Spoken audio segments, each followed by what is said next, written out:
नमस्कार दोस्तों, मैं सिद्धांत ओलंपिक स्टडी में आपका बहुत बहुत स्वागत है।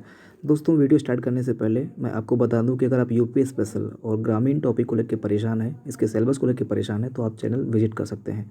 चैनल अभी पूरी तरह से समर्पित है इस टॉपिक को और इस सिलेबस को कंप्लीट कराने में। ठीक है। सो आज का जो हमारा ये वीडियो है ये रणनीति 2 है और इसके पहले हमने रणनीति फर्स्ट पे बात की थी और आप लोगों ने वीडियोज़ देखे, आपको अच्छा लगा होगा उम्मीद करता हूँ। और आज हम रणनीति 2 पे बात करेंगे। रणनीति 2 के अंतर्गत हम मेनली 4 से 5 बातें आपको बताना चाहेंगे जो एग्ज़ाम पॉइंट ऑफ व्यू से बहुत इंपॉर्टेंट है। देखिए, पहली बात तो हम ये आपको बताना चाहेंगे, revision. Revision is the basic की ऑफ सक्सेस। आप ये समझ लीजिए कि आप जो भी पढ़ते हो, आप अगर टाइम टू टाइम उसको रिवाइज़ नहीं कर रहे हो तो शायद वो चीज़ें आपको भूल जाएँ। जो एग्ज़ाम में सेलेक्ट होते हैं बच्चे वो रिवीजन करते हैं और जो सेलेक्ट नहीं होते हैं वो रिवीजन इसलिए नहीं करते हैं क्योंकि दोबारा जब वो पढ़ते हैं तो वो टॉपिक उन्हें बोरिंग लगता है। वो सोचते हैं कि एक चीज़ एक बार पढ़ लिया, दोबारा पढ़ने की क्या ज़रूरत है, शायद उन्हें वो चीज़ें याद हो गई हैं। और बाद में क्या होता है, जैसे कोई शन हो गया या फिर कोई ऐसा ऑप्शन हो गया जो वो कन्फ्यूज़ कर देता है बाद में उन्हें, तो वो सारी चीज़ें एग्ज़ाम में उन्हें परेशान करती हैं बाद में क्योंकि वो रिवीजन नहीं किए होते हैं। और दूसरी चीज़ मैं आपको बताना चाहूँगा, दूसरे पॉइंट पे हम आते हैं।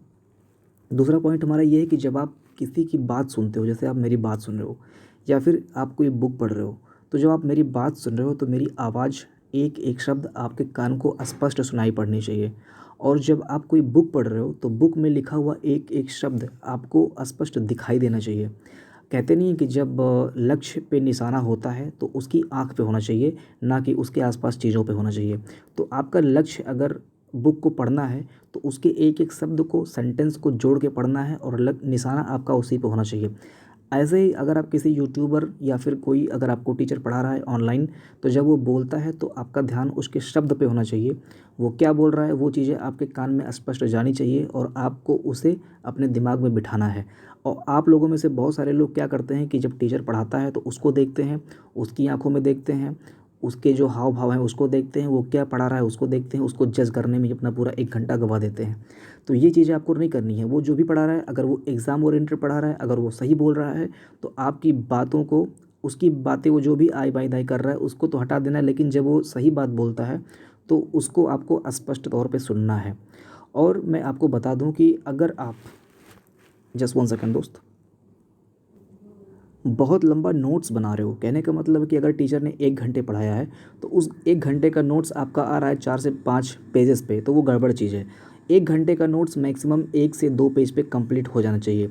इससे क्या होगा कि लास्ट टाइम में आपका जो सिलेबस होगा उसकी जो कॉपी होगी वो बहुत कम आपको दिखाई देगी और आपको पढ़ने में अच्छा भी लगेगा। बहुत मोटी कॉपी बना लोगे तो बहुत ज़्यादा आप बाद में परेशान भी होगे, पीडीएफ आप पलटते रह जाओगे ऐसे-ऐसे, या फिर आप नोट्स पलटते रह जाओगे। ठीक है? तो आपको शॉर्ट स्मार्ट वर्क करना है और शॉर्ट नोट बनाना है। जो भी एग्ज़ाम ओरिएंटेड चीज़ें आपके सामने निकल के आ रही हैं बस वही लिखना है। ऐसा मैं बता दे रहा हूँ, जैसे कोई ग्रामीण टॉपिक आपके सामने आ गया, ग्रामीण टॉपिक में अब ऐसा नहीं कि ग्रामीण की आप डेफिनेशन लिखो बहुत लंबा सा आधे पेज पे, तो वो गलत चीज़ है। ग्रामीण की डेफिनेशन जस्ट आपको 5 से 7 शब्द में ख़त्म कर देना है, मैक्सिमम से मैक्सिमम। इस तरह से आपको नोट्स बनाना है। ठीक है? सो ये सारी स्ट्रेटजी रणनीति 2 के अंतर्गत आ रही है। बहुत सारा नॉइज़ पॉल्यूशन आ रहा है। सो दोस्तों, वीडियो लंबा नहीं करेंगे, वेट करते हैं थर्ड वीडियो का, थर्ड रणनीति का। चैनल से जुड़ जाएगा। मिलते अगली वीडियो में। जय हिंद।